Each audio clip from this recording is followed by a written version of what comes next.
जंगल के चार दोस्त। एक हरे भरे जंगल में जहां सूरज की किरणें पत्तों से छनकर जमीन पर सुनहरी रोशनी डालती थीं, वहां चार दोस्त रहते थे। शेरू नाम का एक शक्तिशाली शेर, चंचल नाम का एक तेज खरगोश, बुद्धू नाम का एक समझदार उल्लू और मोती नाम का एक दयालु हाथी।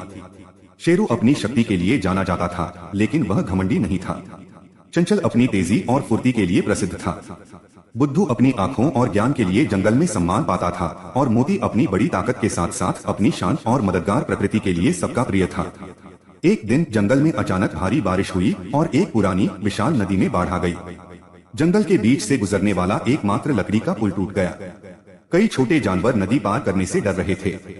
शेरू ने दहाड़कर कहा, चिंता मत करो, हम मिलकर कोई रास्ता निकालेंगे। चंचल, जो नदी के किनारे किनारे दौड़ रहा था, ने देखा कि नदी के बहाव में कुछ बड़े बड़े पत्थर फंसे हुए हैं।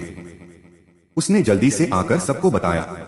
बुद्धू ने ध्यान से पत्थरों को देखा और अपनी समझदारी से बोला, मोती, तुम सबसे ताकतवर हो। अगर तुम इन पत्थरों को एक सीध में धकेल दो तो हम उनके ऊपर से कूदकर या चलकर नदी पार कर सकते हैं। मोती ने तुरंत हाँ कहा। अपनी सूंड का इस्तेमाल करके उसने भारी पत्थरों को धीरे धीरे धक्का दिया और उन्हें एक दूसरे से सटाकर एक अस्थायी पुल बना दिया। यह काम बहुत मुश्किल था, लेकिन मोती ने अपनी पूरी ताकत लगा दी। जब पत्थरों का रास्ता तैयार हो गया तो शेरू सबसे पहले उस पर चला, यह सुनिश्चित करने के लिए कि वह सुरक्षित है। उसके बाद चंचल अपनी फुर्ती का इस्तेमाल करते हुए एक पत्थर से दूसरे पत्थर पर कूदकर गया। बुद्धू उड़कर आसानी से पार हो गया।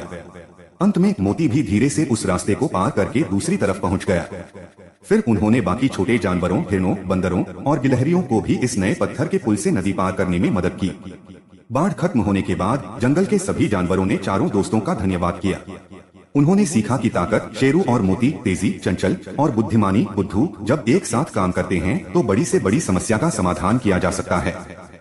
उस दिन से वे चार दोस्त और भी गहरे मित्र बन गए और जंगल में खुशी खुशी रहने लगे, हमेशा एक दूसरे की मदद करने के लिए तैयार।